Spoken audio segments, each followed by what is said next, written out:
ನಮಸ್ಕಾರ. ಓಂ ಗುರುಬ್ರಹ್ಮ ಗುರುರ್ವಿಷ್ಣು ಗುರುರ್ದೇವೋ ಮಹೇಶ್ವರಃ ಗುರುರೇವ ಜಗತ್ಸರ್ವಂ ತಸ್ಮೈ ಶ್ರೀ ಗುರುವೇ ನಮಃ. ಸರ್ವವ್ಯಾಪ್ತ ಗುಣಾತೀತ ನಿರ್ವಿಕಾರ ನಿರಂಜನ ಪೂರ್ಣಬೋಧ ಚಿದಾನಂದ ತಸ್ಮೈ ಶ್ರೀ ಗುರುವೇ ನಮಃ. ಅಭಿನಯ ಭಾರತೀಯವರು ರಂಗಭೂಮಿಗೆ ಸಂಬಂಧಪಟ್ಟಿರ್ತಕ್ಕಂಥ ಅನೇಕ ಕಾರ್ಯಕ್ರಮಗಳನ್ನು ಆಯೋಜನೆ ಮಾಡ್ತಾ ಬಂದಿದ್ದಾರೆ. ಈಗ ಫೇಸ್ಬುಕ್ನಲ್ಲಿ ರಂಗಭೂಮಿಗೆ ಸಂಬಂಧಪಟ್ಟಿರ್ತಕ್ಕಂಥ ರಂಗ ಕೃತಿಗಳಿಗೆ ಸಂಬಂಧಪಟ್ಟಿರ್ತಕ್ಕಂಥ ಅನೇಕ ಉಪನ್ಯಾಸಗಳನ್ನು ಕೂಡ ಆಯೋಜನೆ ಮಾಡ್ತಾ ಬಂದಿದ್ದಾರೆ. ಇವತ್ತು ನನಗೆ ಜೈನ ಪುರಾಣಗಳಲ್ಲಿ ನಾಟಕೀಯ ಅಂಶಗಳು ಎನ್ನುವಂಥ ವಿಷಯದ ಹಿನ್ನೆಲೆಯಲ್ಲಿ ಮಾತನಾಡಬೇಕು ಎನ್ನುವ ಒತ್ತಾಸೆಯನ್ನು ಸಂಘಟನೆಯ ಅಧ್ಯಕ್ಷರಾಗಿರ್ತಕ್ಕಂಥ ಹಿರಿಯರು, ನನ್ನ ಆತ್ಮೀಯ ಹಿತಚಿಂತಕರು ಆಗಿರತಕ್ಕಂಥ ಅರವಿಂದ್ ಕುಲಕರ್ಣಿಯವರು ಹೇಳಿದ್ದಾರೆ.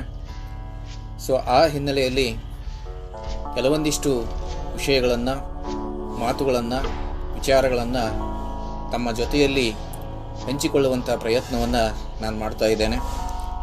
ಎಲ್ಲ ಈ ಕಾರ್ಯಕ್ರಮವನ್ನು ವೀಕ್ಷಣೆ ಮಾಡ್ತಕ್ಕಂಥ ಮನಸ್ಸುಗಳಿಗೂ ಕೂಡ ಪ್ರಾರಂಭದಲ್ಲಿ ನಾನು ಕೃತಜ್ಞತೆಗಳನ್ನು ಸಮರ್ಪಿಸ್ತೇನೆ. ಕನ್ನಡ ಸಾಹಿತ್ಯ ಚರಿತ್ರೆಯನ್ನು ನಾವು ತೆಗೆದುಕೊಂಡಾಗ ಕನ್ನಡ ಸಾಹಿತ್ಯ ಚರಿತ್ರೆಕಾರರು ಕನ್ನಡ ಸಾಹಿತ್ಯವನ್ನು ಹಲವಾರು ಘಟ್ಟಗಳಲ್ಲಿ ವಿಂಗಡಣೆ ಮಾಡಿದ್ದನ್ನು ನಾವು ಕಾಣ್ತೇವೆ. ಹಳೆಗನ್ನಡ, ನಡುಗನ್ನಡ, ಹೊಸಗನ್ನಡ ಎನ್ನುವಂಥ 3 ಘಟ್ಟಗಳು. 10ನೆಯ ಶತಮಾನವನ್ನು ಹಳೆಗನ್ನಡ, 10ನೆಯ ಶತಮಾನಕ್ಕಿಂತ ಪೂರ್ವದಲ್ಲಿರ್ತಕ್ಕಂಥದ್ದು ಪೂರ್ವದ ಹಳೆಗನ್ನಡ. 12ನೇ ಶತಮಾನಕ್ಕೆ ಬಂದಾಗ ನಾವು ನಡುಗನ್ನಡ ಸಾಹಿತ್ಯ ಅಂತ ಹೇಳಿ ಕರೀತೇವೆ. ಅಲ್ಲಿ ವಚನಕಾರರು ತಮ್ಮ ವಚನಗಳ ಮೂಲಕ ಸಾಹಿತ್ಯ ರಚನೆಯನ್ನು ಮಾಡಿದ್ದನ್ನು ನಾವು ಕಾಣ್ತೇವೆ. ತದನಂತರ ದಾಸ ಸಾಹಿತ್ಯ ಎನ್ನುವಂಥದ್ದು ಬರ್ತಾ ಇದೆ. ಅನೇಕ ದಾಸರು ಕೀರ್ತನೆಗಳ ಮುಖಾಂತರವಾಗಿ ಸಮಾಜವನ್ನು ತಿದ್ದುವಂಥ ಪ್ರಯತ್ನವನ್ನು ಮಾಡಿದ್ದಾರೆ. 19ನೆಯ ಶತಮಾನದ ನಂತರ ಬಂದಿರತಕ್ಕಂಥದ್ದು ಹೊಸಗನ್ನಡ ಸಾಹಿತ್ಯ. ಪ್ರಾರಂಭದ 10ನೆಯ ಶತಮಾನವನ್ನು ನಾವು ತೆಗೆದುಕೊಂಡಾಗ 10ನೆಯ ಶತಮಾನದಲ್ಲಿ ಚಂಪು ಸಾಹಿತ್ಯದ ಪ್ರಭೇದ ಎನ್ನುವಂಥದ್ದು ಅಧಿಕವಾಗಿ ಇದ್ದದ್ದನ್ನು ನಾವು ಕಾಣ್ತೇವೆ. ಗದ್ಯ ಪದ್ಯ ಮಿಶ್ರಿತವಾಗಿರತಕ್ಕಂಥದ್ದು ಚಂಪು ಸಾಹಿತ್ಯ ಅಂತ ಹೇಳಿ ಕರೆಯಲ್ಪಡ್ತಾ ಇದೆ. ಹಳೆಗನ್ನಡ ಸಾಹಿತ್ಯ ಎನ್ನುವಂಥದ್ದು ಕೇವಲ ಪಂಡಿತ ವರ್ಗದವರಿಗೆ ಮಾತ್ರ ಸೀಮಿತವಾಗಿರತಕ್ಕಂಥದ್ದು, ಅವರು ಮಾತ್ರ ಅರ್ಥೈಸಿಕೊಳ್ಳಬಲ್ಲಂತಹ ಸಾಹಿತ್ಯ ರಚನೆ ಅದು ಆಗಿತ್ತು. ಆದರೆ 12ನೆಯ ಶತಮಾನಕ್ಕೆ ನಾವು ಬಂದಾಗ 12ನೆಯ ಶತಮಾನದಲ್ಲಿ ವಚನಕಾರರು ತಿಳಿಯಲಾರದ ಭಾಷೆಯ ರಚನೆಗಿಂತ ಸಾಮಾನ್ಯ ಜನರಿಗೂ ಕೂಡ ಅರ್ಥವಾಗಬೇಕು, ಅಂತಹ ಭಾಷೆಯನ್ನು ಇಟ್ಕೊಂಡು ನಾವು ಸಾಹಿತ್ಯ ರಚನೆಯನ್ನು ಮಾಡಬೇಕು ಎನ್ನುವ ಉದ್ದೇಶದಿಂದ, ಜೊತೆಗೆ ವರ್ಗಭೇದ, ವರ್ಣಭೇದಗಳನ್ನು ತೊಲಗಿಸಬೇಕು ಎನ್ನುವಂಥ ಉದ್ದೇಶದಿಂದ ಕೆಳವರ್ಗದವರಿಂದ ಹಿಡಿದುಕೊಂಡು ಉಚ್ಚವರ್ಗದವರೆಗೆ ಅನೇಕ ಜನ ವಚನಕಾರರು ವಚನಗಳನ್ನು ರಚನೆ ಮಾಡಿದ್ದನ್ನು ನಾವು ಕಾಣ್ತೇವೆ. 10ನೆಯ ಶತಮಾನ ಜೈನ ಸಾಹಿತಿಗಳ ಯುಗ ಅಂತ ಹೇಳಿ ಗುರುತಿಸಲ್ಪಟ್ಟಿದೆ. ಈ 10ನೆಯ ಶತಮಾನದಲ್ಲಿ, ಅದಕ್ಕಿಂತ ಪೂರ್ವದಲ್ಲಿ ಆಗಿ ಹೋಗಿರತಕ್ಕಂಥ ಅನೇಕ ಕವಿಗಳು, ಸಾಹಿತಿಗಳು ಕನ್ನಡ ಸಾಹಿತ್ಯಕ್ಕೆ ಒಂದು ಮುಖ್ಯವಾಗಿರತಕ್ಕಂಥ ಬುನಾದಿಯನ್ನು ಹಾಕಿರತಕ್ಕಂಥವರು ಜೈನ ಕವಿಗಳಿದ್ದಾರೆ. ಇಂತಹ ಜೈನ ಕವಿಗಳಲ್ಲಿ ಪ್ರಮುಖವಾಗಿ ಸುಮ್ಮನೆ ನಾನೊಂದಿಷ್ಟು ಹೆಸರುಗಳನ್ನು ಹೇಳೋದಾದರೆ, ಪಂಪ ಪೂರ್ವಯುಗದಲ್ಲಿ ಅಂದರೆ 10ನೇ ಶತಮಾನದ ಪೂರ್ವದಲ್ಲಿ ಕ್ರಿಸ್ತಶಕ 600ರಲ್ಲಿ ದುರ್ವಿನೀತ ಎನ್ನುವಂತಹ ಕವಿ ಬೃಹತ್ ಕಥೆ, ಕಿರಾತಾರ್ಜುನೀಯ, ಒಡ್ಡಕಥೆ, ಶಬ್ದಾವತಾರ ಅಂತಕ್ಕಂಥ ಕೃತಿಗಳನ್ನು ರಚನೆ ಮಾಡಿದರೆ, 650ರಲ್ಲಿ ಆಗಿ ಹೋಗಿರತಕ್ಕಂಥ ತುಂಬಲೂರಾಚಾರ್ಯ ಚೂಡಾಮಣಿ ವ್ಯಾಖ್ಯಾನ ಗ್ರಂಥವನ್ನು ರಚನೆ ಮಾಡಿದ್ದಾರೆ. ಶ್ಯಾಮಕುಂದಾಚಾರ್ಯ ಎನ್ನುವಂಥವರು, ಸೈಗೊಟ್ಟ ಶಿವಮಾರ ಎನ್ನುವಂಥವರು. ಇದರ ಜೊತೆಯಲ್ಲಿನೇ 850ರ ಕವಿರಾಜ ಮಾರ್ಗ ಎನ್ನುವಂಥದ್ದು ಶ್ರೀ ವಿಜಯನ ಅಲಂಕಾರ ಗ್ರಂಥ. ಹಾಗೆಯೇ ಅಸಗ, ಗುಣನಂದಿ, ಗುಣವರ್ಮ, ಶಿವಕೋಟ್ಯಾಚಾರ್ಯ ಒಡ್ಡಾರಾಧನೆಯ ಕರ್ತೃ ಒಡ್ಡಾರಾಧನೆಯೊಳಗೆ 19 ಕಥೆಗಳಿದಾವೆ. ಈ ಎಲ್ಲ ಕಥೆಗಳಲ್ಲಿ ನಾವು ನಾಟಕೀಯ ಅಂಶಗಳು ಅಧಿಕವಾಗಿರತಕ್ಕಂಥದ್ದನ್ನು ನಾವು ಕಾಣುತ್ತೇವೆ. ಅಲ್ಲಿ ಬರ್ತಕ್ಕಂಥ ಪ್ರತಿಯೊಂದು ಕಥೆಯೂ ಕೂಡ ನಾಟಕಕ್ಕೆ ಒಂದೊಂದು ವಸ್ತುವನ್ನೇ ಒದಗಿಸಬಲ್ಲಂಥವುಗಳು ಆಗಿವೆ. ಮುಂದೆ 10ನೇ ಶತಮಾನಕ್ಕೆ ನಾವು ಬಂದಾಗ ಕನ್ನಡಕ್ಕೆ ಓರ್ವನೇ ಆದಿಕವಿ ಪಂಪ ಎನ್ನುವ ಹಾಗೆ ಅರಿಕೇಸರಿಯ ಆಸ್ಥಾನದಲ್ಲಿರ್ತಕ್ಕಂಥ ಪಂಪ ಆದಿಪುರಾಣ ಮತ್ತು ವಿಕ್ರಮಾರ್ಜುನ ವಿಜಯ ಅಂತಕ್ಕಂಥ 2 ಕೃತಿಗಳನ್ನು ಕೊಟ್ಟಿದ್ದಾನೆ. 10ನೇ ಶತಮಾನದ ಜೈನ ಕವಿಗಳು ಒಂದು ಧಾರ್ಮಿಕ ಕಾವ್ಯವನ್ನು, ಇನ್ನೊಂದು ಲೌಕಿಕ ಕಾವ್ಯವನ್ನು ರಚನೆ ಮಾಡಿದ್ದನ್ನು ನಾವು ಕಾಣುತ್ತೇವೆ. ಪ್ರಾಚೀನ ಕಾಲದ ಕವಿಗಳು ಛಂದಸ್ಸಿನ ನಿಯಮಕ್ಕೆ ಒಳಪಟ್ಟು ಕಾವ್ಯಗಳನ್ನು ರಚನೆ ಮಾಡ್ತಾ ಇದ್ದದ್ದರಿಂದಾಗಿ ಜೀವನದುದ್ದಕ್ಕೂ ಕೇವಲ 2-3 ಕೃತಿಗಳನ್ನು ಬರೆಯಲಿಕ್ಕೆ ಮಾತ್ರ ಸಾಧ್ಯವಾಯಿತು.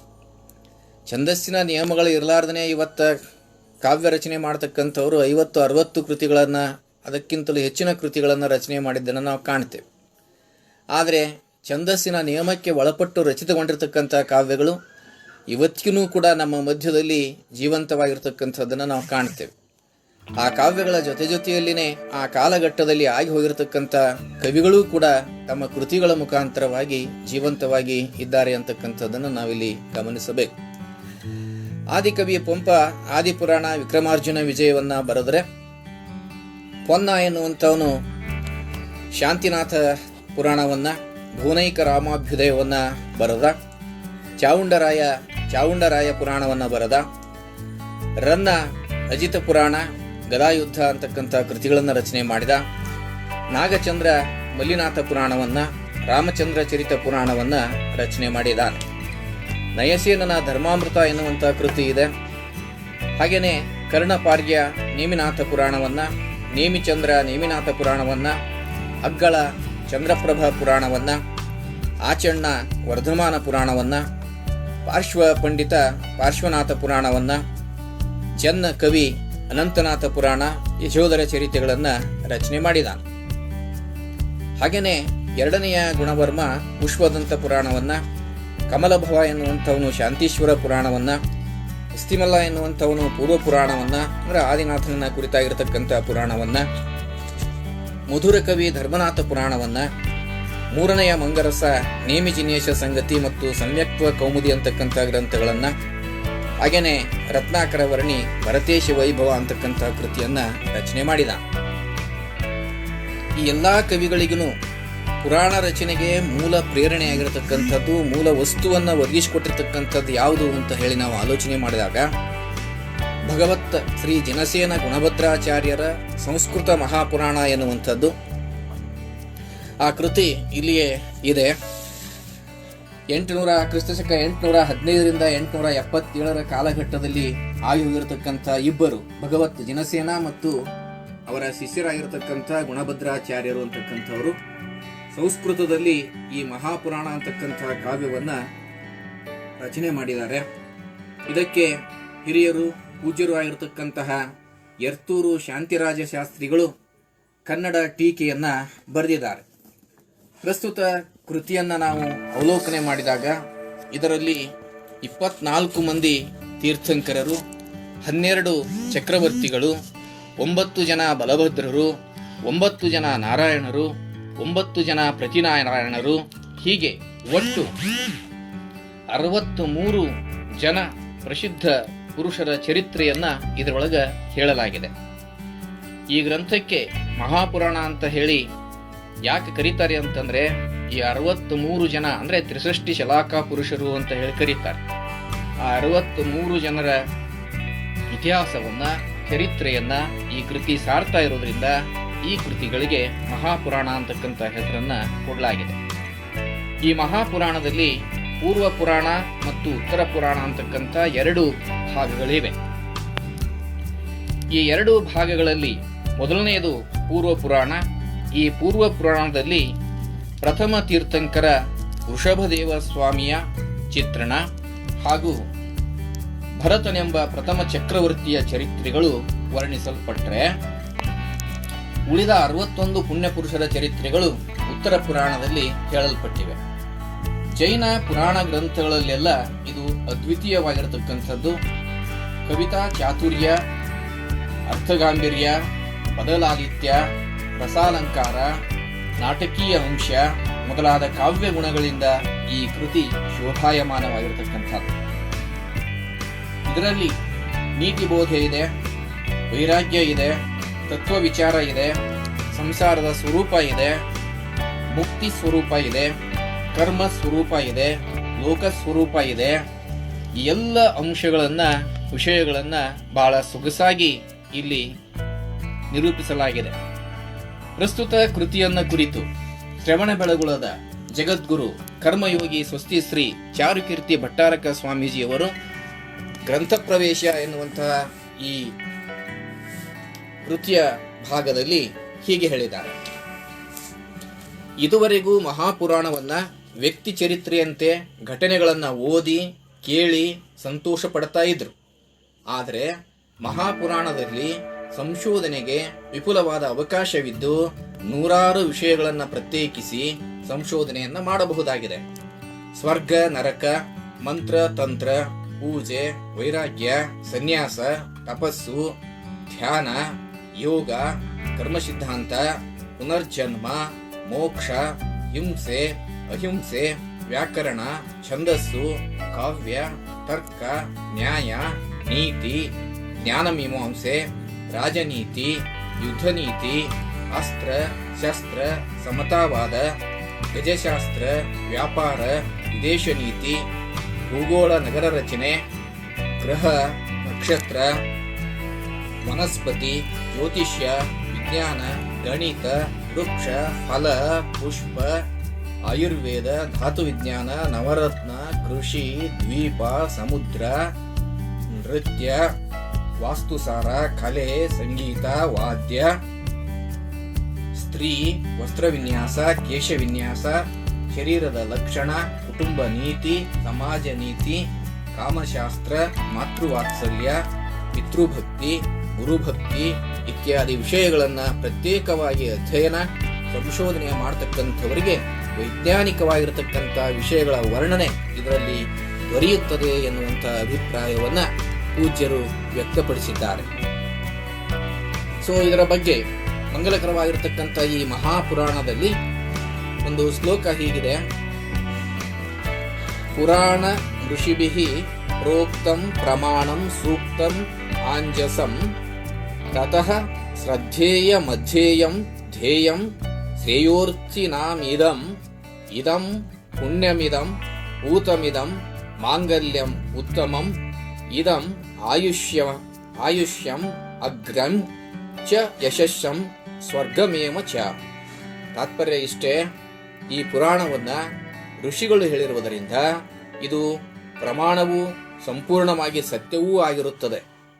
ಆದ್ದರಿಂದ ಆತ್ಮ ಕಲ್ಯಾಣವನ್ನ ಇಚ್ಛೆ ಇರ್ತಕ್ಕಂಥವರು ಇದನ್ನ ನಂಬಬೇಕು, ಅಧ್ಯಯನ ಮಾಡಬೇಕು, ಧ್ಯಾನಿಸಬೇಕು. ಈ ಪುರಾಣವು ಪುಣ್ಯದಾಯಕವೂ ಪವಿತ್ರವೂ ಉತ್ತಮವಾದ ಮಂಗಲ ಸ್ವರೂಪವೂ ಆಯುಷ್ಯವರ್ಧಕವೂ ಕೀರ್ತಿಯನ್ನ ಉಂಟು ಮಾಡುವುದು ಸ್ವರ್ಗದಾಯಕವೂ ಆಗಿರುತ್ತದೆ. ಈ ಪುರಾಣವನ್ನ ಪೂಜಿಸುವವರಿಗೆ ದುಃಖ ಶಾಂತಿಯು, ಸಂದೇಹ ನಿವಾರಣೆಗೋಸ್ಕರ ಪ್ರಶ್ನೆ ಮಾಡುವವರಿಗೆ ಆನಂದವು, ಪುಷ್ಟಿ ಜ್ಞಾನವೃದ್ಧಿಯು, ಓದುವವರಿಗೆ ಕ್ಷೇಮವೂ ಆರೋಗ್ಯವೂ, ಕೇಳುವವರಿಗೆ ಕರ್ಮ ನಿರ್ಜರೆಯೂ ಆಗುತ್ತವೆ. ಈ ಪುರಾಣ ಪೂಜನ, ವೃಕ್ಷನ, ಪಠನ, ಶ್ರವಣಾದಿಗಳಿಂದ ದುಸ್ವಪ್ನಗಳ ನಾಶವು, ಸುಸ್ವಪ್ನಗಳ ವೃದ್ಧಿಯು, ನಿಮಿತ್ತ ಶಕುನಗಳನ್ನು ನೋಡುವವರಿಗೆ ಇಷ್ಟಫಲ ಪ್ರಾಪ್ತಿಯೂ ಉಂಟಾಗುತ್ತವೆ. ಅಂದ್ರೆ ಬಹಳ ಭಕ್ತಿಯಿಂದ ಈ ಪುರಾಣವನ್ನ ರಚನೆ ಮಾಡಿರ್ತಕ್ಕಂಥದ್ದಿದೆ. ಇದನ್ನ ಓದೋದ್ರಿಂದ ಆಗ್ತಕ್ಕಂತಹ ಫಲಗಳು ಏನು ಅಂತಕ್ಕಂಥದ್ದನ್ನು ಸಹಿತ ಇಲ್ಲಿ ಹೇಳಿರ್ತಕ್ಕಂಥದ್ದನ್ನ ನಾವು ಕಾಣ್ತೇವೆ. ನಾನು ಈ ಹಿಂದೆ ಹೇಳಿರ್ತಕ್ಕಂಥ ಎಲ್ಲ ಜೈನ ಕವಿಗಳಿಗೆ ಈ ಗ್ರಂಥದ ಪ್ರೇರಣೆ ಹಾಗೂ ಬಹಳ ಈ ಗ್ರಂಥದ ಪ್ರೇರಣೆ ಎನ್ನುವಂಥದ್ದು ಅಗಾಧವಾಗಿರ್ತಕ್ಕಂಥದ್ದು ಅಂತಕ್ಕಂಥದ್ದನ್ನು ನಾವು ಇಲ್ಲಿ ಗಮನಿಸಬೇಕು. ಯಾಕಂದ್ರೆ ಇಲ್ಲಿ ಬರ್ತಕ್ಕಂಥ ಪ್ರತಿಯೊಬ್ಬ ಕವಿಗೂ ಕೂಡ ಇದರ ಒಳಗಡೆ ಇರತಕ್ಕಂಥ ಅಂಶಗಳು ಸಾಕಷ್ಟು ವಿಷಯ ವಿಚಾರಗಳನ್ನ ಅವು ಒದಗಿಸಿಕೊಟ್ಟಿದ್ದಾವೆ. ಈ ಕೃತಿಯನ್ನೇ ಇಟ್ಟುಕೊಂಡು ಪಂಪ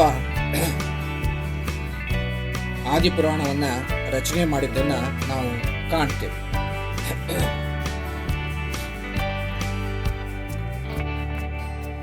ಪಂಪನನ್ನ ನಾವು ಅಧ್ಯಯನ ಮಾಡುವಂತಹ ಸಂದರ್ಭದಲ್ಲಿ ಈಗಾಗಲೇ ನಾವು ಹೇಳಿದ ಹಾಗೆ ಪಸರಿಪ ಕನ್ನಡ ಕೊಡೆಯನೋರ್ವನೇ ಪಂಪ ನಾವಗಂ ಎನ್ನುವಂತಹ ಮಾತು ಕೇಳಿಬರ್ತಾ ಇದೆ.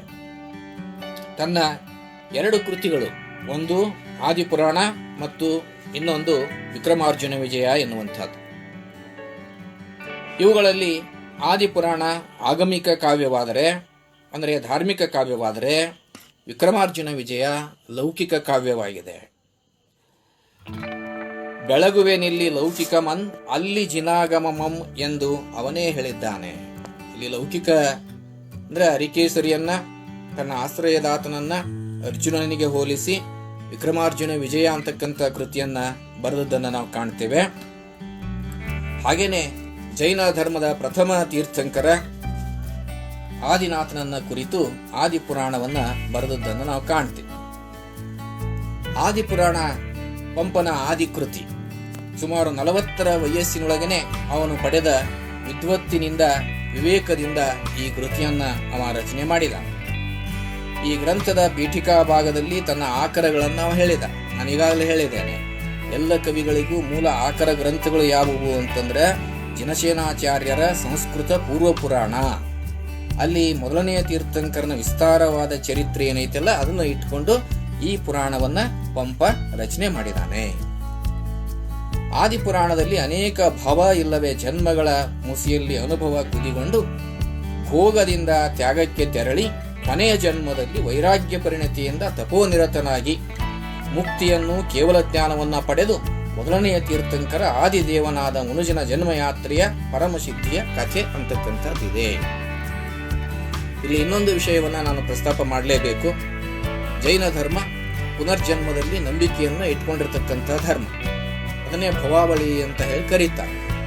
ಒಂದು ಪುಣ್ಯ ಜೀವ ಈ ಮನುಷ್ಯ ಭವದಿಂದ ಮೋಕ್ಷವನ್ನ, ಮುಕ್ತಿಯನ್ನ ಪಡೆಯಬೇಕು ಅಂತನ್ನೋದಾದ್ರೆ, ಅಥವಾ ಹುಟ್ಟು ಸಾವುಗಳಿಂದ ಮುಕ್ತಿಯನ್ನ ಪಡೆಯಬೇಕು ಅಂತನ್ನೋದಾದ್ರೆ, ಮನುಷ್ಯ ಭವದಲ್ಲಿ ಬಂದ ಸಂದರ್ಭದಲ್ಲಿ ಅದು ಮನುಷ್ಯನ ಹಾಗೆ ವರ್ತಿಸಬೇಕಾಗ್ತಾ ಇದೆ.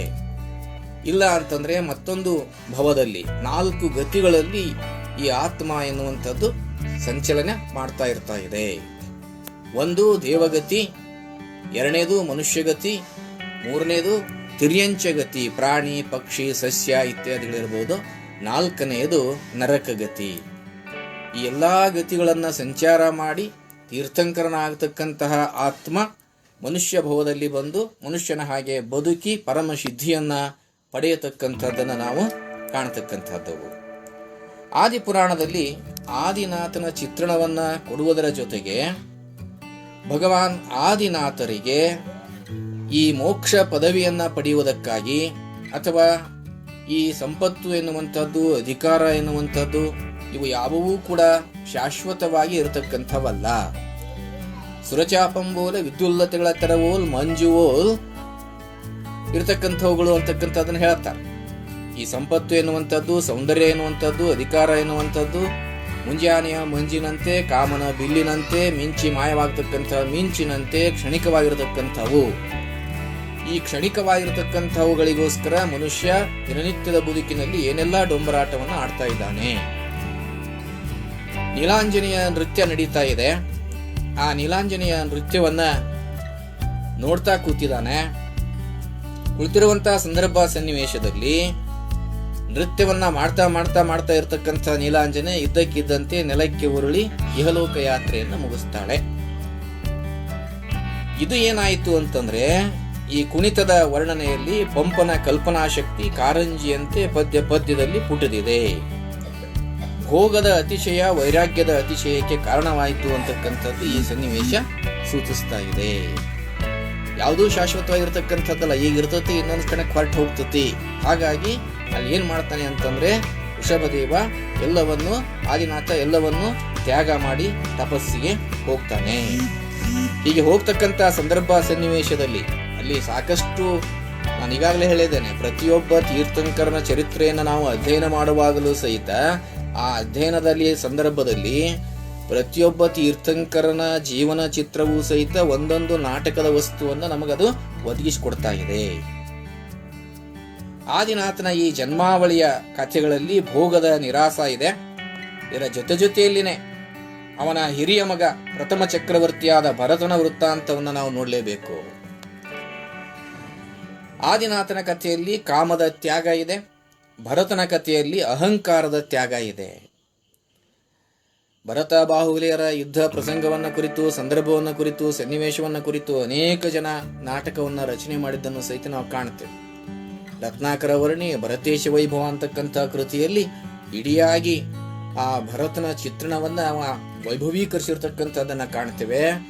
ಪ್ರತಿಯೊಂದು ದೃಶ್ಯಗಳು ಕೂಡ, ಪ್ರತಿಯೊಂದು ಸನ್ನಿವೇಶಗಳು ಕೂಡ, ಪ್ರತಿಯೊಂದು ಕಾವ್ಯ ಭಾಗವೂ ಸಹಿತ ಬೇರೆ ಬೇರೆ ರೀತಿಯ ಒಳಗ ನಾಟಕದ ವಸ್ತುವನ್ನ ಒದಗಿಸಿ ಕೊಡುವಲ್ಲಿ ಆದಿಪುರಾಣ ಎನ್ನುವಂಥದ್ದು ನಮಗೆ ಸರಿಯಾದ ರೀತಿಯೊಳಗ ಆ ವಸ್ತುವನ್ನ ಒದಗಿಸಿಕೊಡ್ತಾ ಇದೆ. ದಿಗ್ವಿಜಯಕ್ಕೆ ಹೊರಟ ಭರತ ಚಕ್ರಿ ಹೋದಲ್ಲೆಲ್ಲ ಗೆಲುವು ಹೊಂದಿ ಉಬ್ಬಿ ಹೋಗ್ತಾನೆ. ಅಹಂಕಾರ ಎನ್ನುವಂಥದ್ದು ಪ್ರಾಪ್ತ ಆಗ್ತತಿ. ತನ್ನ ಗೆಲುವಿನ ಶಾಸನವನ್ನ ನೋಡಿ, ನಾನು ಎಲ್ಲಾ ಗೆದ್ಕೋತ ಬಂದಿದ್ದೀನಿ ಅಂತ ಹೇಳಿ ಗೆಲುವಿನ ಶಾಸನವನ್ನ ಅಲ್ಲಿ ವೃಷಭಾಚಲ ಎನ್ನುವಂತ ಒಂದು ಪರ್ವತದ ಬಂಡೆಗಲ್ಲಿನ ಮೇಲೆ ಇವ ತಾನು ಬರೆಸಬೇಕು ಅಂತ ಹೋಗ್ತಾನೆ. ಆದರೆ ಹಿಂದಿನ ಅನೇಕ ಚಕ್ರಿಗಳು ಬರೆಯಿಸಿದ ಆತ್ಮ ಪ್ರಶಂಸೆಯನ್ನ ನೋಡ್ತಾನೆ. ನನಗಿಂತಲೂ ಮುದ್ದಿಗೆ ಇಲ್ಲಿ ಬೇಕಾದಷ್ಟು ಜನ ಆಗಿ ಹೋಗಿದ್ದಾರೆ. ಅಂತವನ್ ವಯ್ಯನೆ ನೋಡಿ ನೋಡಿ ಸೋರ್ದುದು ಕೊಳಕೊಂಡ ಗರ್ವರಸಂ ಅಂತ ಮಾತನ್ನು ಬಳಸ್ತಾನೆ ಪಂಪ. ಅವನ ಗರ್ವರಸ ಎಲ್ಲಾ ಹೆಸರುಗಳನ್ನ ನೋಡಿ ಒಮ್ಮಿಂದೊಮ್ಮೆನೆ ಅದು ಕುಗ್ಗಿ ಹೋಯಿತು. ಅಹಂಕಾರಕ್ಕೆ ಇದು ಮೊದಲನೆಯ ಆಘಾತವಾಗ್ತಾ ಇದೆ. ಇನ್ನ ಊರಿಗೆ ಮರಳಿ ಬಂದಾಗ ರಾಜಧಾನಿಯ ಬಾಗಿಲಲ್ಲಿ ಅವನ ಚಕ್ರರತ್ನ ನಿಂತ್ಕೊಳ್ತದೆ. ಅವನ ತಮ್ಮಂದಿರು ಅದನ್ನ ತಡಿತಾರೆ. ಅಧಿರಾಜ ಅಂತ ತಿಳ್ಕೊಂಡು ಅವನಿಗೆ ಅಡಿಯಾಳಾಗಿ ನಾವು ಇರಬೇಕಾದದ್ದು ಅಗತ್ಯಿಲ್ಲ ಅಂತ ತಿಳ್ಕೊಂಡು ಏನ್ ಮಾಡ್ತಾರೆ, ಎಲ್ಲಾ 100 ಜನ ತಮ್ಮಂದಿರು ಅವನಿಗೆ ರಾಜ್ಯವನ್ನ ಒಪ್ಪಿಸಿ ತಾವು ತ್ಯಾಗಿಗಳಾಗಿ ತಪಸ್ಸಿಗೆ ಹೊರಟು ಹೋಗ್ತಾರೆ. ಬಾಹುಬಲಿ ಇದಕ್ಕೆ ಮಣಿಯೋದಿಲ್ಲ. ಅಣ್ಣ ಅಂತಕ್ಕಂತ ಹೇಳಿ ಗೌರವಿಸಬಹುದು, ಆದ್ರೆ ತನಗಿಂತ ಸೂರ ಅಂತ ಹೇಳಿ ತಿಳ್ಕೊಂಡು ನಾನು ಅವನನ್ನು ಗೌರವಿಸುವುದಿಲ್ಲ. ಅಲ್ಲಿ ಒಂದು ಪದ್ಯ ಬರ್ತಾ ಇದೆ ಆದಿಪುರಾಣದಲ್ಲಿ. ಪಿರಿಯಣ್ಣಂಗೆ ಎರಗುವುದೇಂ ಪರಿಭವವೇ, ಕೀರೆ ನೆತ್ತಿಯೋಳ್ ಬಾಳಂ ನೀರ್ ನೆರ ಮೂರೆ, ಚಲದಿನ್ ಎರಗಿಸಲಿರೆ ಭರತಂಗೆ ಎರಗುವೇನ್ ಎರಕಂ ಅಂಜಮೆ ಅಲ್ತೆ. ಸೊ ಅದೇ ಮಾತು, ಅವನಿಗೆ ಅಂಜಿ ನಾನು ಯುದ್ಧವನ್ನ ನಿಲ್ಲಿಸೋದಿಲ್ಲ. ಹಿರಿಯಣ್ಣ ಅಂತ ತಿಳ್ಕೊಂಡು ನಾನು ಗೌರವವನ್ನ ಕೊಡ್ತೇನೆ, ಆದ್ರೆ ಅವನ ಜೊತೆಯಲ್ಲಿ ನಾನು ಯುದ್ಧವನ್ನ ಮಾಡಿ ಗೆಲ್ಲುತ್ತೇನೆ ಎನ್ನುವಂತ ಮಾತನ್ನ ಅಲ್ಲಿ ಹೇಳಿದ್ದನ್ನ ನಾವು ಕಾಣ್ತೇವೆ. ಈ ರೀತಿ 3 ಜನರ ಈ ರೀತಿ ಒಳಗ ಯುದ್ಧವನ್ನ ಮಾಡುವುದರಿಂದ ಜೈನ ಧರ್ಮ ಅಹಿಂಸಾ ತತ್ವಕ್ಕೆ ಹೆಚ್ಚಿನ ಪ್ರಾಶಸ್ತ್ಯವನ್ನ ಕೊಟ್ಟಿರ್ತಕ್ಕಂಥದ್ದು. ಅಲ್ಲಿ ಬರತಕ್ಕಂಥ ಪಂಚ ಅಣುವೃತ್ತಗಳು ಅಂತಕ್ಕಂಥವಿದಾವೆ. ಅಣುವೃತ್ತಗಳಲ್ಲಿ ಅಹಿಂಸಾ ವೃತ್ತ ಅಂತಕ್ಕಂಥದ್ದು ಕೂಡ ಬಹಳ ಪ್ರಮುಖವಾಗಿರ್ತಕ್ಕಂಥದ್ದು.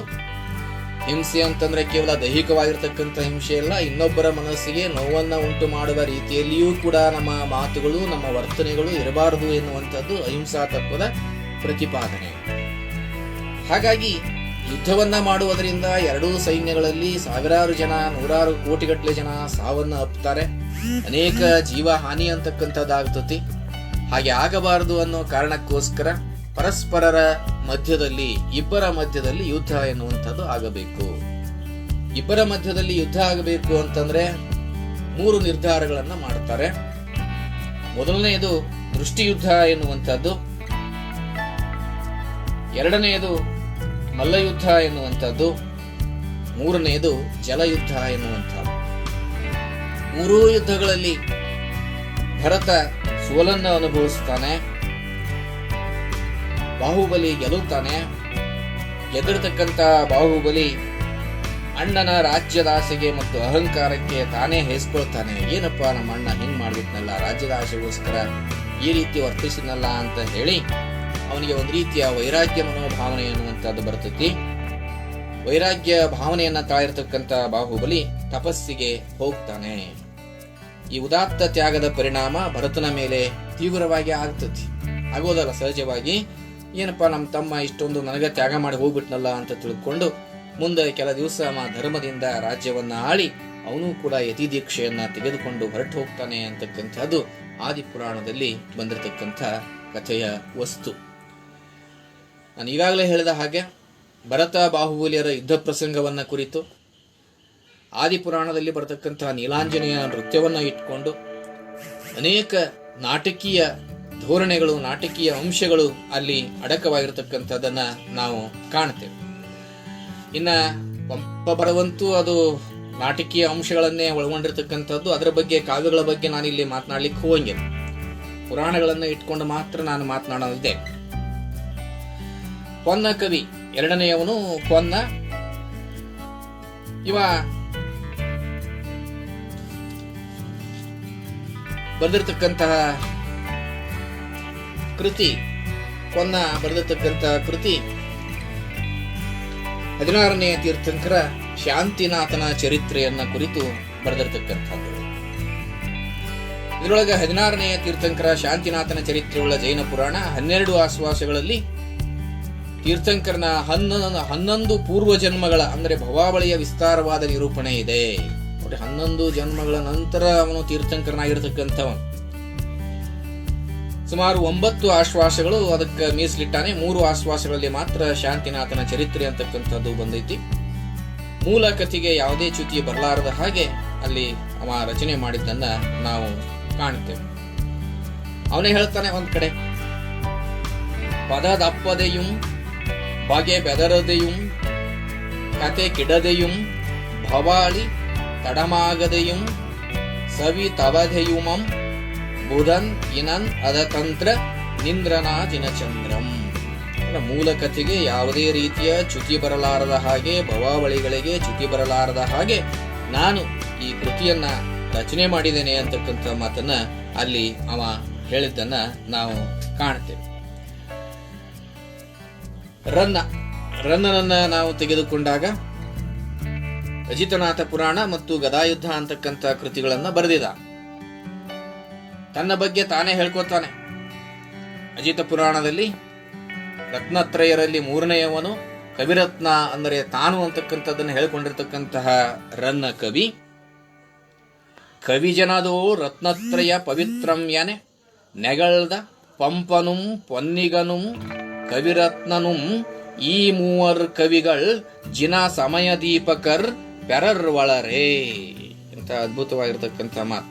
ಸಾಮಾನ್ಯವಾಗಿ ತಮ್ಮ ಬಗ್ಗೆ ತಾಮ ಈ ರೀತಿ ಹೇಳ್ಕೊತಾರ ಅಂತಂದ್ರೆ ಅದಕ್ಕೆ ಹೇಳಿಕೊಳ್ಳೋದಕ್ಕೂ ಸಹಿತ ಒಂದು ರೀತಿಯ ಗಟ್ಟಿತನ ಎನ್ನುವಂಥದ್ದು ಬೇಕಾಗ್ತದೆ.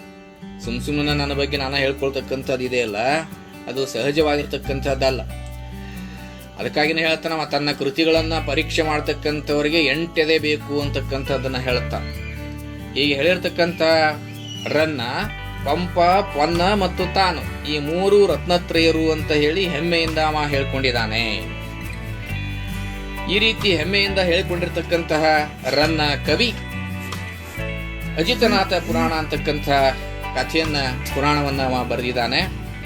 ಇದರಲ್ಲಿ 2ನೇ ತೀರ್ಥಂಕರನಾಗಿರ್ತಕ್ಕಂಥ ಅಜಿತ ಸ್ವಾಮಿ ಮತ್ತು 2ನೇ ಚಕ್ರವರ್ತಿಯಾದ ಸಗರ್ನ ಚರಿತ್ರೆಯನ್ನ ಅವ ರಚನೆ ಮಾಡಿದಾನೆ ಅಂತಕ್ಕಂಥದ್ದು ಇಲ್ಲಿ ನಾವು ಗಮನಿಸಬೇಕು. ರನ್ನನಿಗೆ ಆಶ್ರಯವನ್ನ ಕೊಟ್ಟಿರ್ತಕ್ಕಂಥವ್ರು ದಾನಚಿಂತಾಮಣಿಯಾದ ಅತ್ತಿಮಬ್ಬೆ.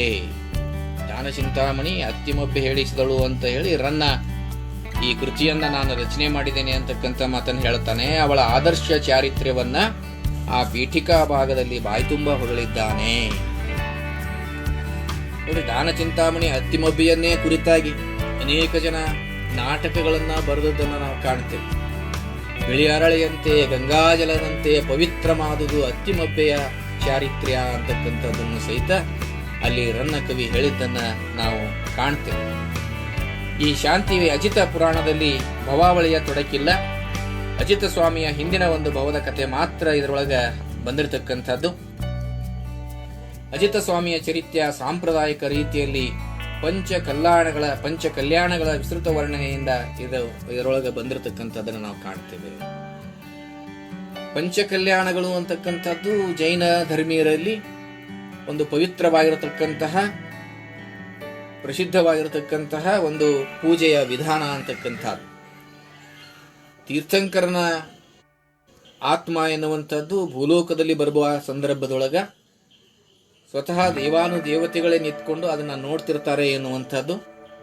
5 ಕಲ್ಯಾಣಗಳು ಅಂತಕ್ಕಂಥವಲ್ಲಿ ಬರ್ತಾವೆ. ಆ 5 ಕಲ್ಯಾಣಗಳನ್ನ ಇಟ್ಕೊಂಡೇನೆ ನಾವು ಒಂದು ನಾಟಕವನ್ನ ಬರೆಯಬಹುದು ಅಂತಕ್ಕಂಥದ್ದನ್ನ ನಾವಿಲ್ಲಿ ಗಮನಿಸಬೇಕಾಗಿರತಕ್ಕಂಥದ್ದು. ಹೃದಯವಾದ ಹಾಗೂ ಜೀವನ ಸ್ಪರ್ಶಿಯಾದ ಸನ್ನಿವೇಶಗಳು, ಪಾತ್ರಗಳು ಇಲ್ಲಿ ಇರೋದ್ರಿಂದ ಪ್ರತಿಭೆಯ ರಭಸವಿದ್ದರೂ ಇದು ಸಾಕಷ್ಟು ಪರಿಣಾಮಕಾರಿಯಾಗದ ಪುರಾಣವಾಗಿದೆ. ಇದನ್ನ ಬರೆಯುವ ಸಂದರ್ಭದಲ್ಲಿ ರನ್ನ ತನ್ನ ವಿಶಿಷ್ಟವಾದ ಉತ್ಸಾಹ, ತಾದಾತ್ಮ್ಯಗಳನ್ನ, ಕಲ್ಪಕತೆಯನ್ನ ತುಂಬಿಕೆಯಿಂದ ಬಳಸಿದ್ದಾನೆ. ಬಹಳ ಜಾಗೃತಿಯಿಂದ ಅವ ಇಲ್ಲಿ ಬಳಸಿದ್ದನ್ನು ನಾವು ಕಾಣುತ್ತೇವೆ. ವೈರಾಗ್ಯ ಭಾವವರ್ಣನೆ, ಜಿನ ಶಿಶುವಿನ ಜನ್ಮಾಭಿಷೇಕ, ಆ ಸಮಯದ ನಾಟ್ಯಗೀತ, ಪರಿನಿಷ್ಕ್ರಮಣ ಈ ಮುಂತಾದ ಸಂದರ್ಭಗಳಲ್ಲಿಯೂ ರೂಪದ, ನಿಸರ್ಗದ ವರ್ಣನಾ ರಸಗಳಲ್ಲಿಯೂ ಅವನ ಪ್ರತಿಭೆ ಉಕ್ಕಿ ಹೊರಸೂಸಿದೆ. ವೈರಾಗ್ಯ ವರ್ಣನೆಯ ವಿಸ್ತಾರದಲ್ಲಿ ವೈರಾಗ್ಯವನ್ನ ಸ್ವಾರಸ್ಯಗೊಳಿಸುವ ನಾಟ್ಯ ಗುಣ ಅಂತಕ್ಕಂಥದ್ದು ಇಲ್ಲಿ ಇದೆ ಅಂತಕ್ಕಂಥದ್ದು. ಆದರೂ ಸಹಿತ ಈ ವೈರಾಗ್ಯ ಕೆಲ ಮಟ್ಟಿಗೆ ಪರಪ್ರತ್ಯಯ, ನಾಟಕೀಯ, ನೀತಿ ಪ್ರಮಾಣ ಎಂದು ತೋರುತ್ತದೆ ಅಂತಕ್ಕಂಥದ್ದನ್ನ ಅಲ್ಲಿ ಹೇಳಿದ್ದನ್ನ ನಾವು ಗಮನಿಸಬೇಕು. ಇನ್ನ ಅವನ ಗದಾಯುದ್ಧ ಅಂತಕ್ಕಂಥದ್ದು ಅದರ ಬಗ್ಗೆ ನಾನು ಹೆಚ್ಚಿಗೆ ಹೇಳಕ್ ಹೋಗಂಗಿಲ್ಲ. ರನ್ನನ ಗದಾಯುದ್ಧದ ಪ್ರತಿಯೊಂದು ಅಧ್ಯಾಯಗಳು ಸಹಿತ ನಾಟಕೀಯ ಅಂಶಗಳನ್ನೇ ಪ್ರತಿನಿಧಿಸತಕ್ಕಂಥವುಗಳಾಗಿವೆ. ಎಷ್ಟೇ ನಾವು ಆ ಕೃತಿಗಳನ್ನ ಓದಿದ್ರೂ ಸಹಿತ ನಿತ್ಯ ಹೊಸತಂ ಎನ್ನುವ ಹಾಗೆ ಮತ್ತೆ ಮತ್ತೆ ಹೊಸತನವನ್ನ ಪಂಪ ಭಾರತವಾಗಲಿ, ರನ್ನನ ಗದಾಯುದ್ಧ ಅಂತಕ್ಕಂಥದ್ದಾಗಲಿ ನಮಗೆ ಅವು ಒದಗಿಸಿಕೊಡ್ತಾವೆ ಅಂತಕ್ಕಂಥದ್ದನ್ನು ನಾವಿಲ್ಲಿ ಗಮನಿಸಬೇಕಾಗಿರತಕ್ಕಂಥದ್ದು. ರನ್ನನ ನಂತರ ನಾಗಚಂದ್ರ ಎನ್ನುವಂಥವನು ಮಲ್ಲಿನಾಥ ಪುರಾಣವನ್ನ ರಚನೆ ಮಾಡಿದ್ದಾನೆ. ಮಲ್ಲಿನಾಥ 19ನೆಯ ತೀರ್ಥಂಕರ. 14 ಆಶ್ವಾಸಗಳು ಇದರಲ್ಲಿ ಇರತಕ್ಕಂಥದ್ದನ್ನು ನಾವು ಕಾಣುತ್ತೇವೆ. ಜೊತೆಗೆ ಪೂರ್ವಭವದಲ್ಲಿ ಮಲ್ಲಿನಾಥ ತೀರ್ಥಂಕರನಾಗುವ ಪೂರ್ವಭವದಲ್ಲಿ ವೈಶ್ರವಣನೆಂಬ ಅರಸ ಶಿಡಿಲಿನ ಹೊಡೆತಕ್ಕೆ ಬೇರು ಸಹಿತ ಬಿದ್ದ ಆಲದ ಮರ, ಸಂಸಾರದ ನಿಷ್ಕ್ರಿಯತೆಯನ್ನು ಹೇಳ್ತಕ್ಕಂಥದ್ದು. ಒಂದು ಆಲದ ಮರ ಬೇರು ಸಹಿತ ಕಿತ್ತು ಬಿದ್ದೈತಿ ಅಂತಂದ್ರೆ ಈ ಶರೀರ ಹೋಗ್ತಕ್ಕಂಥದ್ದು ಏನು ತಡ ಇಲ್ಲ, ಇದು ಸಹಿತ ನಶಿಸಿ ಹೋಗ್ತಕ್ಕಂಥದ್ದು. ಹಾಗಾಗಿ ಈ ಸಂಸಾರದ ಬಗ್ಗೆ ನಿಸ್ಸಾರತೆಯನ್ನ ತೋರಿಸ್ತಕ್ಕಂಥ ಚಿತ್ರಣ ಇದೆಯಲ್ಲ, ಅದನ್ನ ಈ ಶಿಡಿಲಿನ ಹೊಡೆತಕ್ಕೆ ಬೇರು ಸಹಿತ ಕಿತ್ತು ಬಿದ್ದಿರತಕ್ಕಂಥ ಮರದ ಚಿತ್ರಣವನ್ನ ನೋಡಿದ ತಕ್ಷಣವೇ ಅವನಿಗೆ ವೈರಾಗ್ಯ ಎನ್ನುವಂಥದ್ದು ಬಂದ್ಬಿಡ್ತೈತಿ ಅಂತಕ್ಕಂಥದ್ದನ್ನ ಆ ಮಲ್ಲಿನಾಥ ಪುರಾಣದಲ್ಲಿ ನಾಗಚಂದ್ರ ಕವಿ ಕಟ್ಟಿಕೊಟ್ಟಿದ್ದನ್ನ ನಾವು ಕಾಣ್ತೇವೆ. ಇನ್ನ ನಯಸೇನ ಅಂತಕ್ಕಂಥವನು ತನ್ನ ಧರ್ಮಾಮೃತ ಅಂತಕ್ಕಂಥ ಕೃತಿಯನ್ನ ಅವ ಬರೆದಿದ. ಧರ್ಮಾಮೃತ ಮೂಲತಃ ಇದು 14 ಜನ ಅಲ್ಲಿ ಹೇಳ್ತಾರೆ. 12ನೇ ಶತಮಾನದ ಮೊದಲ ಭಾಗದಲ್ಲಿ ನಯಸೇನ ಅಂತಕ್ಕಂಥವನು ಒಬ್ಬ ಕವಿ ಆಗಿ ಹೋಗಿದ್ದಾನೆ. ನರೇಂದ್ರ ಸೇನ ಮುನಿಗಳನ್ನ ತನ್ನ ಗುರುಗಳನ್ನಾಗಿ ಇವ ಮಾಡಿಕೊಂಡಿದ್ದ. ಧರ್ಮಾಮೃತ ಜೈನ ಮತಾಚಾರದಲ್ಲಿ 14 ಮಹಾರತ್ನಗಳೆಂದು ಹೆಸರಾದ ಗುಣವೃತಗಳಲ್ಲಿ ಒಂದೊಂದನ್ನ ಆಚರಿಸಿ ಸದ್ಗತಿಯನ್ನೈದಿದ 14 ಮಹಾಪುರುಷರ ಕಥೆಗಳನ್ನ 14 ಆಶ್ವಾಸಗಳಲ್ಲಿ ಇದು ನಿರೂಪಿಸಲಾಗಿದೆ. ಜೈನ ಪುರಾಣಗಳು ಇಲ್ಲಿಯ ತನಕ ತೀರ್ಥಂಕರ, ಚಕ್ರವರ್ತಿಗಳಂತಹ ಮಹಾಪುರುಷರ ಚರಿತ್ರೆಗಳನ್ನ ಪ್ರೌಢ ಮಹಾಕಾವ್ಯದ ನೆಲೆಗೇರಿಸಿ ವಿಜೃಂಭಿಸಿದವು. ಅದರಿಂದ ಜನತೆಯಲ್ಲಿ ಅವುಗಳ ಮೂಲಕ ಧರ್ಮ ಪ್ರಸಾರ ಕಷ್ಟ ಸಾಧ್ಯವಾಯಿತು. ತೀರ್ಥಂಕರರ ಚರಿತ್ರೆಗಳನ್ನ ಹೇಳುವುದರಿಂದ ಧರ್ಮ ಪ್ರಚಾರ ಆಗ್ತತಿ ಅಂತಕ್ಕಂಥ ಮನೋಭಾವನೆ ಇತ್ತು. ಆದ್ರೆ ಅದು ಸರಿಯಾದ ರೀತಿಯೊಳಗ ಪ್ರಚಾರಕ್ಕೆ ಬರದೇ ಇದ್ದದರಿಂದಾಗಿ ಏನನ್ನ ಮಾಡಿದರೆ ಜೈನ ಧರ್ಮದ ತತ್ವಗಳು ಹೆಚ್ಚು ಪ್ರಚಾರ ಆಗ್ತವು ಅಂತಕ್ಕಂಥದ್ದನ್ನ ಅರ್ಥ ಮಾಡಿಕೊಂಡಿರ್ತಕ್ಕಂಥ ಈ ನಯಸೇನ ವೈದಿಕ ಪುರಾಣಗಳಲ್ಲಿ ಇದ್ದ ಸುಲಭತೆಯ ದೃಷ್ಟಿಯನ್ನು ಅನುಸರಿಸುವುದು ಆ ಕಾಲದಲ್ಲಿ ಅಗತ್ಯವಾಗಿತ್ತು. ಹಾಗಾಗಿ ಜನತೆಗಾಗಿ ಬರೆದ ಮೊದಲನೆಯ ಜೈನ ಪುರಾಣ ಎಂಬ ಬಿರುದು ಧರ್ಮಾಮೃತಕ್ಕೆ ಸಲ್ಲುತ್ತದೆ. ನೋಡಿ, ಏನಿದೆ, ಕಥೆಗಳ ಮುಖಾಂತರವಾಗಿ, ಪುರಾಣಗಳ ಮುಖಾಂತರವಾಗಿ ಜೈನ ಧರ್ಮದ ತತ್ವಗಳನ್ನ, ಸಿದ್ಧಾಂತಗಳನ್ನ ಪ್ರಚಾರ ಮಾಡತಕ್ಕಂಥ ಪ್ರಕ್ರಿಯೆ ಇದೆಯಲ್ಲ, ಅದು ನಯಸೇನನಿಗೆ ಬೇಕಾಗಿತ್ತು. ಹಾಗಾಗಿ ಧರ್ಮಾಮೃತ ಅಂತಕ್ಕಂತಹ ಕೃತಿಯ ಮುಖಾಂತರವಾಗಿ ಜಿನಮತದಲ್ಲಿ ಎಷ್ಟು ಸಾರವೋ ಅದೆಲ್ಲವೂ ಈ ಕೃತಿಯಲ್ಲಿ ಲೇಸಾಗಿ ತೋರ್ಪುದು ಎಂದು ಪೇಳ್ವೇಣ್ ಅರಿಯೇ ಧರ್ಮಾಮೃತಮಂ ಎಂದು ನಯಸೇನ ಹೇಳಿದ್ರೊಳಗ ಅವನ ಕಲಾದೃಷ್ಟಿ ಹಾಗೂ ಜನತಾ ದೃಷ್ಟಿ ಎರಡೂ ಸೂಚಿತವಾಗಿರ್ತಕ್ಕಂಥದ್ದು ಅಂತಕ್ಕಂಥದ್ದನ್ನ ನಾವು ಇದೆ. ಇಷ್ಟೇ ವರ್ಣನೆಗಳ ಸ್ಥಳದಲ್ಲಿ ಒಮ್ಮೊಮ್ಮೆ ಹೋಲಿಕೆಗಳ ಹೊಳೆ ಎಲ್ಲೆ ಮೀರಿಯೂ ಹರಿಯುತ್ತದೆ, ಕಥಾಗತಿಯನ್ನ ತಡೆಯುತ್ತದೆ. ಶ್ರೀ ಮುಗುಳಿಯವರು ಇಂಥ ಮಾತುಗಳನ್ನ ಈ ಕೃತಿಯ ಬಗ್ಗೆ ಹೇಳಿರ್ತಕ್ಕಂಥದ್ದನ್ನು ನಾವು ಕಾಣ್ತೇವೆ. ನಯಸೇನನ ಬರವಣಿಗೆಯ ಗುಣವಿಶೇಷವೆಂದರೆ ಕಥೆಯನ್ನ ಹೇಳುತ್ತಲೇ ರಾಶಿ ರಾಶಿಯಾಗಿ ಅವನು ತೋರುವ ಸಾದೃಶ್ಯ ಮಾಲಿಕೆ. ಈ ದೇಶ ಚಂಪುವಿನ ಗದ್ಯ ಪದ್ಯದಲ್ಲಿ ಸಂಧಿಗೊಂದಿಯಲ್ಲಿ ಸುಳಿದಾಡುತ್ತಿರುವುದು ಇದೇ ಅಲಂಕಾರ, ಇದೇ ರಸರೀತಿ. ಜಾನಪದೀಯ ಅಂಶಗಳು ಕೂಡ ಆ ಕಥೆಗಳಲ್ಲಿ ಅಡಕವಾಗಿರ್ತಕ್ಕಂಥದ್ದನ್ನು ನಾವು ಕಾಣ್ತೇವೆ. ಹಾಗಾಗಿ ಜೈನ ಧರ್ಮದ ತತ್ವ ಪ್ರಚಾರಗಳನ್ನ ಮಾಡುವುದಕ್ಕಾಗಿ ನಯಸೇನ ಬರೆದಿರತಕ್ಕಂಥ ಧರ್ಮಾಮೃತ ಜೈನ ಪುರಾಣಗಳಲ್ಲಿ ಶ್ರೇಷ್ಠವಾಗಿರ್ತಕ್ಕಂಥದ್ದು ಎನ್ನುವಂತಹ ಹೆಗ್ಗಳಿಕೆಗೆ ಪಾತ್ರವಾಗಿರ್ತಕ್ಕಂಥದ್ದನ್ನ ನಾವು ಕಾಣ್ತೇವೆ. ತದನಂತರ ಕರ್ಣಪಾರ್ಯ ಎನ್ನುವಂಥವನು ಬರ್ತಾನೆ, ನೇಮಿನಾಥ ಪುರಾಣವನ್ನು ಬರೀತಾನೆ. ನೇಮಿನಾಥ 22ನೆಯ ತೀರ್ಥಂಕರ. ನೇಮಿನಾಥನ ಚರಿತ್ರೆ ಎನ್ನುವಂಥದ್ದು ಜನಪದ ಗೀತೆಗಳಲ್ಲಿ, ಅನೇಕ ಕಥನ ಗೀತೆಗಳಲ್ಲಿ ಅದು ಹರಿದಾಡಿರ್ತಕ್ಕಂಥದ್ದನ್ನು ಸಹಿತ ನಾವು ಗಮನಿಸ್ತೇವೆ. 12ನೆಯ ಶತಮಾನದ ನೇಮಿಚಂದ್ರ ನೇಮಿನಾಥ ಪುರಾಣವನ್ನು ಅವನು 22ನೇ ತೀರ್ಥಂಕರರ ಚರಿತ್ರೆಯನ್ನ ರಚನೆ ಮಾಡಿದ್ದಾನೆ. ಚಂದ್ರಪ್ರಭ ಪುರಾಣ ಎನ್ನುವಂಥದ್ದು ಅಗ್ಗಳ ಬರೆದಿರತಕ್ಕಂಥದ್ದು. ವರ್ಧಮಾನ ಪುರಾಣ ಆಚರಣ ಕವಿ 24ನೇ ತೀರ್ಥಂಕರ ವರ್ಧಮಾನನ್ನ ಕುರಿತಾಗಿ ಬರೆದಿರತಕ್ಕಂಥದ್ದು. ಹಾಗೇನೆ ಜನ್ನ ಅನಂತನಾಥ ಪುರಾಣವನ್ನ, ಯಶೋಧರ ಚರಿತೆಯನ್ನ ಬರೆದಿದ್ದಾನೆ. ಜನ್ನನ ಅನಂತನಾಥ ಪುರಾಣ 14ನೆಯ ತೀರ್ಥಂಕರನನ್ನ ಕುರಿತಾಗಿರ್ತಕ್ಕಂಥದ್ದು. 14 ಆಶ್ವಾಸಗಳಲ್ಲಿ 14ನೆಯ ತೀರ್ಥಂಕರನ ಚರಿತೆ ಇದೆ. ಪಂಪಾದಿಗಳಿಂದ ಬೆಳೆದು ಬಂದ ಜೈನ ಪುರಾಣ ಮಂದಿರಕ್ಕೆ ಜನ್ನನ ಜಿನಮೂರ್ತಿ ರೂಪವಾದ ಕಾಣಿಕೆ ಸಂಸ್ಕೃತ ಉತ್ತರ ಪುರಾಣ. ಕನ್ನಡ ಚಾವುಂಡರಾಯ ಪುರಾಣದ ತೀರಾ ಸ್ವಲ್ಪವಾದ ಆಕರಗಳಿಂದ ಸ್ಫೂರ್ತಿಯನ್ನ ಹೊಂದಿ ಇಷ್ಟು ವಿಸ್ತಾರವಾದ ಪುರಾಣವನ್ನ ಜನ್ನ ರಚನೆ ಮಾಡಿದ್ದಾನೆ. ಚಂಪೂ ಕಾವ್ಯದ 18 ವರ್ಣನೆಯ ಪ್ರೌಢಿಮೆ, ಜೈನ ಪುರಾಣದ ಅಷ್ಟಾಂಗ ರೂಢಿ ಇವುಗಳಿಂದ ಈ ಕಾವ್ಯ ಉದ್ದಕ್ಕೂ ಹೇಳಿಕೊಳ್ಳುವಂತಹ ಕಥೆಯಲ್ಲದೆ ಬೆಳೆದುಕೊಂಡಿದೆ. ಅನಂತಜಿನನ ಪಂಚಕಲ್ಯಾಣಗಳ ಪರಿವಿಡಿ ಭವ್ಯವಾಗಿದ್ದರೂ ಸಾಂಪ್ರದಾಯಿಕವಾಗಿದ್ದ ಕಾರಣ ಇದಕ್ಕೆ ನವೀನ ರುಚಿ ಇಲ್ಲ ಅಂತಕ್ಕಂತಹ ಮಾತನ್ನ ಶ್ರೀ ಮುಗುಳಿಯವರು ಇಲ್ಲಿ ಹೇಳಿದ್ದನ್ನ ನಾವು ಕಾಣ್ತೇವೆ. ಇದರಲ್ಲಿ ಇನ್ನೊಂದು ಕಥೆ ಬರ್ತಾ ಇದೆ. ಅನಂತನಾಥ ಪುರಾಣದ ಮಹಾರಣ್ಯದಲ್ಲಿ ಇದೊಂದು ಚೆಲುವಿನ ಕೊಳ್ಳ. ಗೆಳೆಯನಾದ ವಸುಸೇನನ ಚೆಲುವ ಹೆಂಡತಿಯನ್ನ ಅವನಲ್ಲಿ ಅತಿಥಿಯಾಗಿ ಹೋದಾಗ ಮೋಹಿಸಿ ಅವಳನ್ನ ಚಂಡಶಾಸನನು ಮೋಸದಿಂದ ಕರೆದೊಯ್ಯುತ್ತಾನೆ. ತರತರದಿಂದ ಅವಳನ್ನ ಒಲಿಸಿಕೊಳ್ಳಲು ಹವಣಿಸುತ್ತಾ ವಸುಸೇನನ ತರಿದ ತಲೆಯನ್ನ, ಅಂದ್ರೆ ವಸುಸೇನನ ತಲೆ ಕತ್ತರಿಸಿಕೊಂಡು ಬಂದಿನಿ ಅಂತ ತಿಳ್ಕೊಂಡು ಮೋಡಿಕಾರರಿಂದ ಅದನ್ನ ತರಿಸಿಕೊಳ್ತಾನೆ. ಅದನ್ನ ನೋಡಿ ಅವಳು ಸಾವನ್ನ ಅಪ್ತಾಳೆ. ಅವಳನ್ನ ಅಪ್ಪಿ ಚಂಡಶಾಸನನು ಸಹಿತ ಸಾಯ್ತಾನೆ. ಇಲ್ಲಿ ನಾಟಕೀಯ ಅಂಶಗಳು ಒಂದು ನಾಟಕ ರಚನೆಗೆ ಪ್ರೇರಕ ಶಕ್ತಿ ಆಗ್ತವೆ ಅಂತಕ್ಕಂಥದ್ದನ್ನು ನಾವಿಲ್ಲಿ ಗಮನಿಸಬೇಕು. ಅಂತಹ ಚಂಡಶಾಸನನ ಜೊತೆಯಲ್ಲಿ ಯುದ್ಧಕ್ಕೆ ಹೋಗಬೇಕು ಅಂತ ಹೇಳಿ ವಸುಸೇನ ಹೋಗ್ತಾನೆ. ಅದನ್ನ ನೋಡ್ತಾನೆ. ಅದನ್ನ ನೋಡಿ ಆ ದೃಶ್ಯವನ್ನ ನೋಡಿ ಇವನಿಗೆ ನಾಚಿಕೆ ಆಗ್ತೈತಿ, ಅಸಹ್ಯ ಅನಿಸ್ತೈತಿ. ಅವ ತಪಸ್ಸಿಗೆ ಹೊರಟು ಹೋಗ್ತಾನೆ. ಇಲ್ಲಿ ಸನ್ನಿವೇಶ ನಿರ್ಮಾಣ, ಪಾತ್ರ ವಿಕಾಸ, ದುರಂತ ದರ್ಶನಗಳಲ್ಲಿ ಪ್ರಣಯ ಸಮಸ್ಯೆಯ ಪುರುಷ ಮುಖವನ್ನ ತೋರಿಸ್ತಕ್ಕಂಥ ಉಜ್ವಲ ಕೃತಿ ಇದು ಅನಂತನಾಥ ಪುರಾಣ ಅಂತಕ್ಕಂಥದ್ದು. ಇದರ ಜೊತೆಯಲ್ಲಿ ಅವನು ಇನ್ನೊಂದು ಕಾವ್ಯ ಯಶೋಧರ ಚರಿತೆ ಎನ್ನುವಂತ. ಯಶೋಧರ ಚರಿತೆಯ ಬಗ್ಗೆ ಹೇಳಬೇಕಾದದ್ದಿಲ್ಲ. ಗಿರೀಶ್ ಕಾರ್ನಾಡರು ಅದನ್ನ ಕುರಿತಾಗಿ ಹಿಟ್ಟಿನ ಹುಂಜ ಅಂತಕ್ಕಂಥದ್ದನ್ನ ಬರೆದಿದ್ದಾರೆ. ನಾನು ಈಗಾಗಲೇ ಹೇಳಿದ್ದೇನೆ, ಅಹಿಂಸಾ ತತ್ವಕ್ಕೆ ಹೆಚ್ಚು ಪ್ರಾಶಸ್ತ್ಯವನ್ನ ಕೊಟ್ಟಿರತಕ್ಕಂತಹ ಧರ್ಮ ಜೈನ ಧರ್ಮ ಎನ್ನುವಂತ. ಯಶೋಧರ ರಾಜನಾಗಿರ್ತಕ್ಕಂಥವನು, ಅವನ ಹೆಂಡತಿಯಾಗಿರ್ತಕ್ಕಂಥವಳು ಯಾವ ರೀತಿಯಲ್ಲಿ ಪರಪುರುಷನ ಮೋಹಕ್ಕೆ ಆ ಧ್ವನಿಗೆ ಸೋಲ್ತಾಳೆ ಎನ್ನುವಂಥದ್ದು. ಸೋತಿರ್ತಕ್ಕಂಥ ಹಿನ್ನೆಲೆಯೊಳಗ ಯಶೋಧರ ಅದನ್ನ ನೋಡಿರ್ತಕ್ಕಂಥದ್ದು. ಇದಕ್ಕೆ ಪರಿಹಾರ ಏನು ಅಂತ ತಾಯಿಯನ್ನ ಕೇಳಿದಾಗ ತಾಯಿ ಒಂದು ಹಿಟ್ಟಿನ ಹುಂಜವನ್ನ ಅಥವಾ ಒಂದು ಪ್ರಾರಂಭದಲ್ಲಿ ಒಂದು ಕೋಳಿಯನ್ನ ಬಲಿ ಕೊಡಬೇಕು ಅಂತ ಕೇಳ್ತಾಳೆ. ನಾವು ಅಹಿಂಸಾವಾದಿಗಳು ಕೋಳಿಯನ್ನ ಬಲಿ ಕೊಡ್ತಕ್ಕಂಥದ್ದು ಎಷ್ಟರ ಮಟ್ಟಿಗೆ ಸರಿ ಅಂತಕ್ಕಂಥದ್ದನ್ನ ಪ್ರಸ್ತಾಪ ಮಾಡಿದಾಗ ಹಿಟ್ಟಿನ ಹುಂಜವನ್ನ ಬಲಿ ಕೊಡಬಹುದು ಅಂತ ತಾಯಿ ಹೇಳ್ತಾಳೆ.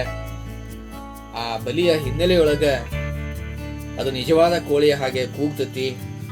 ಆ ಒಂದು ಕೋಳಿಯನ್ನ ಕೊಂದದ್ದರ ಪರಿಣಾಮವಾಗಿ ಅನೇಕ ಭವಗಳಲ್ಲಿ ಯಶೋಧರ ಮತ್ತು ಅವನ ತಾಯಿ ಉದಿಸಿ ಬರಬೇಕಾಗ್ತತಿ ಎನ್ನುವಂಥ ಚಿತ್ರಣವನ್ನು ಇಟ್ಕೊಂಡು ಬಹಳ ಸೊಗಸಾಗಿರತಕ್ಕಂತಹ ನಾಟಕದ ವಸ್ತುವನ್ನ ಯಶೋಧರ ಚರಿತ್ರೆ ನಮಗೆ ಒದಗಿಸಿಕೊಡ್ತಾ ಇದೆ.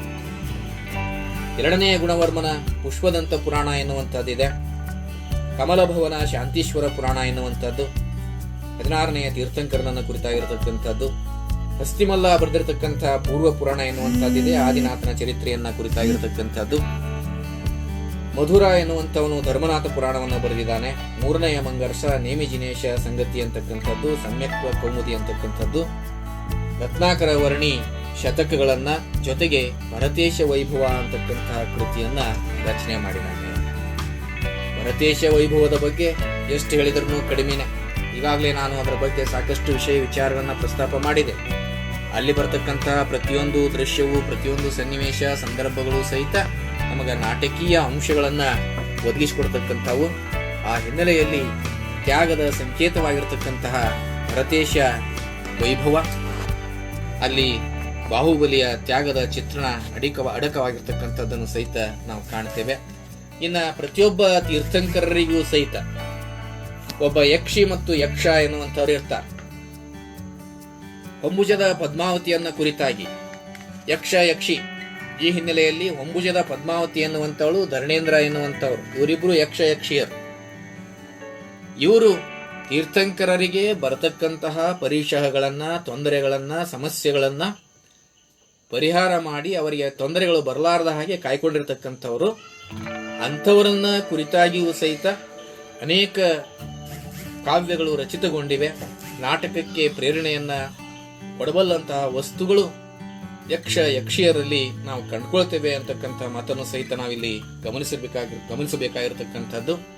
ಸೊ ಈ ಹಿನ್ನೆಲೆಯಲ್ಲಿ ಎಷ್ಟರ ಮಟ್ಟಿಗೆ ಇದು ತಮಗ ಹಿಡಿಸ್ತೋ ಗೊತ್ತಿಲ್ಲ, ಸಾಧ್ಯವಾದಷ್ಟು ಮಹಾಪುರಾಣವನ್ನ ಆಧರಿಸಿ ನಾನು ಮಹಾಪುರಾಣ ಕೃತಿಯ ಹಿನ್ನೆಲೆಯಲ್ಲಿ ಕೆಲವೊಂದಿಷ್ಟು ವಿಚಾರಗಳನ್ನ ತಮ್ಮ ಮುಂದೆ ಪ್ರಸ್ತುತಪಡಿಸಿದ್ದೇನೆ.